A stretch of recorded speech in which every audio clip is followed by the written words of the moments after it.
Well, here we are. Everybody's already here, I think, and we're just, yeah. So this is my good friend, recent colleague, but it's been wonderful to be connected with Aaron Erişkin for a number of years. Aaron took to life planning like wildfire, and then in a similar way took to the Golden Civilization work. So he's been very active in the Golden Civilization community, communities even in London, and looks to be going forward with them. But what in our, as we were preparing the talk and as we emailed back and forth, I know that he's got some real passion right now that he'd like to share around mindfulness, and it all starts, I think, with Mr. William Blake. So, Aaron, how are you? And is there anything you want to say before that? You know? Yeah, no. Thank you. Thank you for the introduction there. Yeah, it really is fantastic to be doing the life planning work, but also the Golden Civilization work, and really sort of is a real privilege to be involved in that from quite early on, I guess it was. But it's, and certainly the Primrose Hill community, which there's some fantastic people involved in that, but really the work from Julian has shown that this works, that these conversations do work. Leading into William Blake, in our last meeting, Tim, who's the president of the Blake Society, a lovely guy, said, actually, we've been very abstract with our conversations. We need to bring this to some sort of action now. And it was almost like a call to arms. Wow. And it left a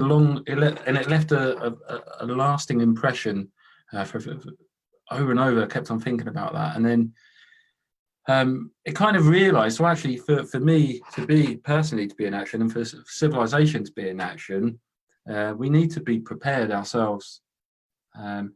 There have been some fantastic conversations you've had with people about what a golden civilization could look like, some of the attributes of that. But actually rereading the book and practicing mindfulness to a greater degree now, it really is, in my mind, it feels like that to get to a golden civilization first, it is that journey to the present moment. Yeah, wonderful. And like I say, so reading over your book as well, I remember a conversation you and I had in a greasy spoon in Mayfair, where you were piling on salt on your bacon, as you seemingly do when you come to London. But actually, I remember you quite vividly saying to me that when you first came across, say, William Blake, you realised that you might have to put it away until your 50s because it would have such a profound effect on you. Yeah. And genuinely, part one of this fantastic book is really opening up quite a profound effect on me. I can notice huge just sort of thought and presentness around so many things. The journey to the present moment. Yeah, so the idea of the singularity being the present moment, that actually we're all, that can lead us to a great spirit regardless of our religious or spiritual beliefs. And something that I brought up before actually revisiting this, which I said is the simplest way I can understand of how we can get from to a golden civilization, and that really is going from unconscious living to conscious living. And it's very hard to explain. So I'd just like to say that I am a novice when it comes to mindfulness and meditation. I can't really profess to being highly experienced compared to others. But what I should really say is, like, anyone can have mindfulness. Anyone can have it. And when you really get and find that present moment, there's nothing like it in terms of being able to just ask yourself questions about life. And I really have asked myself a lot of things and been able to comment on things. And it's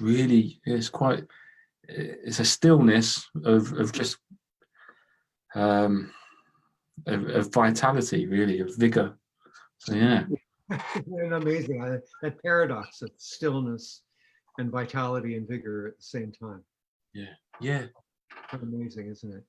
Yeah. Well, I'm wondering, Aaron, you know, you've really primed the pump here, and I'm wondering this experience of moving from unconscious to conscious, and this experience of discovering the present moment. Do you have an example or two just from real life in the last few weeks that has happened to you that you'd like to share? Oh, yeah, absolutely. Relationships, just the ability to enjoy relationships. So my wife, she must have listened to me come out with some real baloney over the years, and I'm just mindful of actually when I'm with her, the conversation we're having, and enjoying that both ways. And there's been a huge we've got a great marriage as it is, but a great enjoyment in our company of each other. Oh, yeah. wow. So it's quite marvelous, actually. But also what it does as well is the understanding of what's constructive and what's not constructive in someone's state of mind. Yeah. So again, I'm nowhere near to the point of mastering the present moment, but I have an understanding of it. So I know that if there's an action that I do, I'm aware that wasn't a great action. But even taking it further, just understanding how civilization, being unconscious, can affect things. Like nationalism came up for me recently. I was like, why do we have nationalism? And that again came through from just being able to. So I can share this, and yes, I know this is on Facebook Live, and it might be that I'm wearing my heart on my sleeve. The biggest moment, George, I had was a couple of weeks ago when I understood that actually having so I'm up to about 20 minutes a session on mindfulness. So really dipping the toe, but I understood that actually a lot of my actions may have been around just a desire to want to feel love, and therefore I give love. Yeah. And I was like, whoa, hold on. It's like, gee, I'm 39 and a half today of all ages. So to kind of realize that it is, you kind of think, well, I wonder what the next 40 years are going to be like now.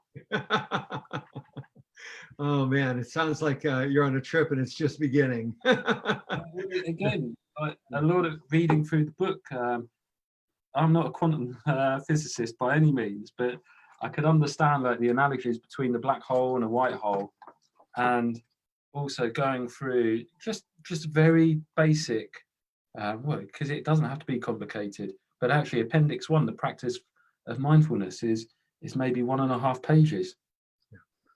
Yeah, just following that is fantastic. So coming back to Tim's call to action, it struck me that actually, why aren't we leading this through communities?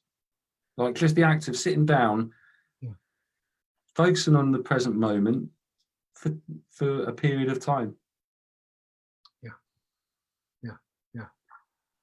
Yeah, beautiful. Just that alone would make a huge difference, wouldn't it? Massively. It just that entrepreneurial spirit comes through, doesn't it? Yeah. And then can have So sorry to interrupt. So yeah, really. I guess if an oaf like me can come to mindfulness, and then anyone. Then it really anyone can, and it's not. I don't want to sound sort of pious about it, but it is a case of actually, what's the obstacle? What would you benefit from not doing it? It's just, you're just focusing on the present moment. Yeah. It's amazing. I've been at several churches in the last few weeks, and in each of them, I'm introducing the map of mindfulness. And at one more political group, someone said to me, I understand, actually, it might have been on here on Facebook Live, one of our LPs said, I understand why mindfulness is useful in a golden civilization, but why the map of mindfulness? Which is really wonderful. And wherever I'm going with that map, people are, like what you're saying, their heads turning around and they're realizing this is really meaningful. It's a different way of framing just going about your daily life, because we frame our lives all the time. In case anyone wants to see the map of mindfulness, there's a wonderful, leave that up there for a moment. It's just, that's a wonderful image. And there are like 30 of them throughout the book, and all of them different. They have the same structure, with great spirit and rest down at the base, and up at the top is space and time, or self, or civilization, and the present moment's right in the middle. Yeah. And what we're saying is that the map of space and time is all messed up because it isn't our experience. The only thing we ever experience is the present moment. So why wouldn't that be the main thing in the map? And when you put it in the map, suddenly you realize, oh my God, this is what's real. And I think that's part of what you're talking about, isn't it? That this is where the action is. Absolutely, because the present moment is where freedom is.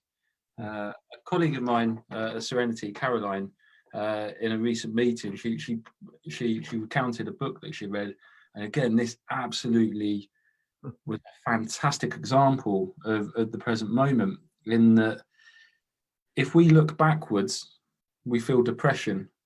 If we look forward too much, we feel anxiety. But if we concentrate on the present moment, we find peace and freedom. Wonderful, wonderful. Yeah. That's a great frame. Yeah. I think that's a beautiful framing, because if you think about the things which don't serve society well, so corruption, money and politics, they're all born out of anxiety. Right. It's thinking I'm going to lose something in the future. Right. And all of the corruption that we find in society, all of the challenges. I know you and I both have strong feelings about capitalism, working in financial markets and everything, but all of the weaknesses of that system come from this focus on the little boxes of profit that we get from each sale of a widget or a product. Yes. And the whole world, it's not that that's necessarily a problem, but if that is our vision of the whole world, it's a huge problem, because there's no freedom there. There's no humanity there. There's no great heart there. There's no compassion there. There's no entrepreneurial spirit there. Shifting the map, I think, raises all those other things. It's like, wow, these are really part of our reality, even to the place of great spirit or virtue. This is real stuff. It really is. And when you think of it in terms of unconscious and conscious living, you see examples of unconscious behavior all over. Someone brought up the topic, an example of the fact we import blueberries from Peru. Okay, it might sound like I'm going off on a tangent there, but when you think about that, so there's no conscious rationale for why we should rip up an environment in Peru, pick it up, ship it across to the other side of the world. Yes, I understand it helps promote local economy, So there's that. But ultimately, it feels rather unconscious, doesn't it? And again, unless we're not going to get there overnight with becoming conscious, but through mindfulness, you can just, without judgment or bias, really start to just go, is this constructive? Yeah, right. And it starts with ourselves. Yeah, very interesting. I mean, one of the things coming out of the map that Aaron was just showing, and the work on conscious and unconscious, is that when we're really present in the present moment, we're awake, and so we are conscious. And what happens is that we go through our life. I mean, isn't it amazing that we go through our life? You know, I mean, how have we gone through our life? Through most of our life, we have this story about ourselves that runs, and it feeds from the past, and it's going, aiming at the future, and we're just running along that cycle, right, of past and future. And most of us don't have a clue that we're in the present moment. And so it's all this kind of reactivity and unconsciousness that we're running along. But when you put the map more appropriately, so the present moment is the dominant moment as opposed to the past and the future, you can actually realize that, yes, you have that story going, and there's some relevance to that because we were babies at one point, and we're going to be old and white-haired at some other point. But the fact is, what's really rich in life, and where freedom is, and where we're really awake, and where our engagements with each other are profound, is right in the present moment. And so we keep getting in, but when you shift the map, you begin to become inspired and remind yourself again and again, I just want to be here. You know, I just want to be here. I just want to be here. And then there's a waking up that occurs. There's more consciousness and all of that. And then you're much less likely to be arrogant, to be self-centered, to be a bully, as we see happening in politics a lot, and in society, and much more likely to be compassionate with someone, or in our world, yours and mine of life planning, to be a really good listener, which is what we value more highly than anything other than the freedom of our clients. We value listening to them. So all of that comes from that, doesn't it? So Totally. yeah. It really does allow you to kind of be able to be with someone without having to judgment or bias towards any one outcome or other than being present and listening with someone. Yeah. And it brings, and it's, you just, another fine New Englander, a chap called Larry Shashansky, wrote a really, really good book about being independent enough, which is another way of looking at all this. But again, you can't control, you can't be responsible for other people. So on that token, you can be responsible for your own consciousness and living in the present moment, eh? Right. So I have a question here, and so I have your frame here, and I'm greatly intrigued about something, and I want to share something also about action from what's been happening in my world here with Golden Civilizations left and right around right now around New England and America, and St. Louis is the other place that I've been quite a bit. So Tim Heath is one of my favorite people, and I'm so glad that you feel his experience's special nature. Just a lovely, lovely man, and he'd be a little embarrassed that we're talking about him probably, but he's been an inspirational figure for me for many years. I feel very privileged to have known him, and I'm wondering. So he is part of he's the chair of the Blake Society, and part of this Primrose Hill Golden Civilization community that really extends throughout London. And it's not just that area, but people come from all over for it. And I'm wondering, what do you think Tim meant when he says, well, we've sat around here enough talking about things, it's time for action? What did he mean? And then I'd love to share some of my thoughts about it too. And I've heard a little bit about what you think as well, but all of that would be valuable. First of all, Tim, if Tim watches this, apologies if I misconstrued what you meant. But certainly to position it, just before Tim made this fantastic statement, it did feel like the conversations we were having were very abstract, because actually a lot of golden civilization is quite abstract. And what Tim was saying is like we've spent all this energy building up this abstract imagery and of what wisdom means. Right. But surely we need to start doing it. We still need to start putting action in place. And he recounted a fantastic story of a friend of his who went to a demonstration.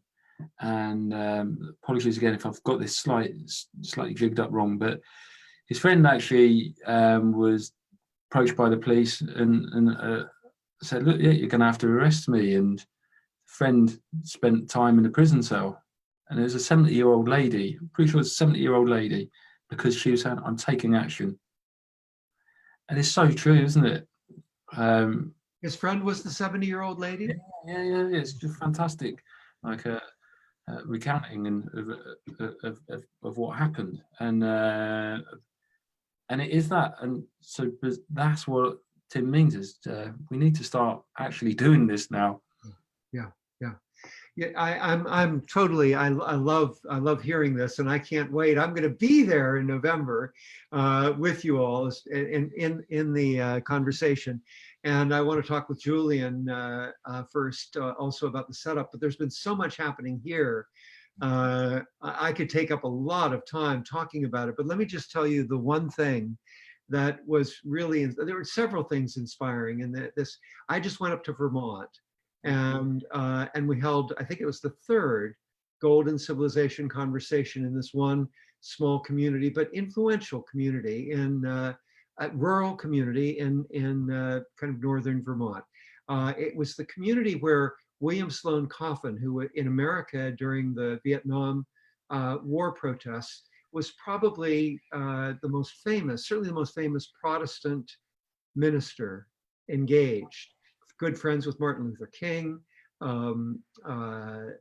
friends with the Berrigan brothers, who were the Catholic community that were engaged.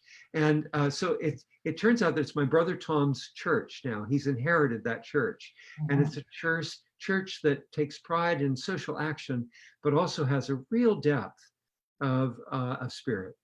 And I was asked to come up this week and speak about mindfulness practice and lead the community a bit in a bit of mindfulness. We'll probably do more later. But the thing that was most inspiring to me were conversations with Tom and my wife, Kathy, who's been to probably 30 of the Golden Civilization conversations that have happened all over the world. And what we were thinking about, there's a fellow up there as part of their community named Gus Speth. And Gus was an environmentalist, active, major figure in the Clinton administration and in the Carter administration. You know, both those administrations really did care about the environment. And one of the things, he's written many books. He was head of the Yale School of Forestry, I think, at some point or other. And in one of his books, he talks about how real social change happens when there's a movement, when there's a grassroots movement. And the grassroots movement, when the grassroots movement is ready, as the moments of transformation begin to reveal themselves, and the grassroots movement just rises up. And one of the things that he says, I think with great wisdom in this particular book, which my brother Tom was quoting, is that that right now we have many grassroots movements. We've got social justice movements, we've got Me Too, we've got Black Lives Matter, we've got Extinction Rebellion, we've got different environmental groups, we've got anti-war groups, we've got anti-espionage groups, we've got anti-terror groups, we've got all these different groups, groups about democracy. And one of the things he says is that we need to all come together. It's time to make one umbrella that all of those actions come out of, all those groups independent within that umbrella. And that umbrella needs to acknowledge and support. We need to bring support to each other and be ready as these crazy things are happening in the world to really be active, to really step out as that 70-year-old woman and I can identify with her, by the way. And I haven't been to jail yet, but many's the moment I've imagined it. So that we need to bring together that. And so the Golden Civilization conversation that we had up in Thetford, Vermont, half of it was focused on how could we do that? Mm. And one of the things that we thought that would be helpful, a couple of things. One is a statement of principles, similar to the torch that was lit in Primrose Hill, but a statement of principles that groups all over the world could agree to. That is kind of an umbrella group statement. And the other set of statements or argument that it was felt that we need to kind of present is, why now? Why is this urgent? Why is it important that we do this, all this work, end war, end racism, end discrimination, bring social justice, bring much greater levels of equality, deliver democracy across the globe? Why is it essential that we do all of this within a single generation? And why now? Yes. And to make the compelling case for that. So, so I'm sharing this with you. I don't know who else from London's going to be watching, but when you come to your next event, you might bring this message, and I'm going to bring more of it as the next few weeks unfold. But I think it's time to craft some of that. And again, it's leading toward then action. So part of the action then would be reaching out to all of these communities. And of course, you know, you and I know as well, we want to reach out to the corporations. We want to reach out to nonprofits. We want to reach out to church groups, to synagogues, to mosques. We want to reach out to all groups out there and let them know we can all come under this umbrella. It's time for humanity to step up to the plate, for Homo sapiens to take their stewardship of the planet and of themselves and of each other seriously, and make it happen sustainably. So that's where we're coming. How does that sound? Well, it sounds fantastic, George. Like, and because when we break it down, that really is it. We've our stewardship of the earth is important. How we do it underneath that needs to be in a way which really represents what we want to try and achieve. So the more we kind of focus on internal things like and greed and corruption, well, guess what? We're just going to have a society of greed and corruption and discrimination. So we need to try and turn that around. One thing which you've mentioned, two fantastic things there: a statement of principles and of almost like how these different bodies come together. You know what? Wouldn't it be great if somehow we could have the world's biggest mindfulness session? Yeah, that'd be wonderful. That'd be wonderful. That's the next thing I'm going to do up at the church, I think, in Thetford, is do a day long up there with them. That'd be fantastic. Let's get the movement together and then let's do it. That is something that people can focus on as well as a statement of principles and of building community. Well, one we build a practice where everyone can share it, whether you are in Extinction Rebellion, or whether you're I was trying to think of a religion where I don't offend anyone, but a clergyman. Yeah. Well, you know, another image that I've had for years is to reach out to a variety of the religious organizations that exist, as well as any secular organizations that do mindfulness practice, and say, let's have a day in the parks of London, where we all go, and for a few hours we sit, and some of it's permitted through protest or whatever, and some of it isn't. We just simply, in every park in London, we go, and from 1 to 2 during the lunch hour, we sit for that hour, and with signs and whatever to gather attention. That's absolute. So you mentioned participative democracy, and actually, what a wonderful thing to have participative mindfulness practice. Yeah. Lovely. Anything else, Aaron, that you'd like to share before we close? No, not really. I think I wanted to sort of just bring out part one of Golden Civilization and the map of mindfulness, because that's what the full title of the book is. Yeah. And so there's been some brilliant conversations you've had with people around the world, and I just thought, you know what, actually, this is where we get it started. Yeah, first of all, imagine what a golden civilization looks like, but our first step is just look inwards. Right. It's at first the map of mindfulness was very difficult for people to get, but now people are getting it more and more. They're understanding what it's about. There was a fellow, I gave a talk here at one of the great bookstores in New England, really one of the very best, and it's the Harvard Coop, it's called, and I gave a talk there, and this one fellow, as I was talking about the map of mindfulness, he said, I don't get moments of freedom in the present. I don't get it. I've had them in the past, and it took him a few moments, and then he went, whoa, oh, wow, yeah, I see that. They've only ever happened in the present moment.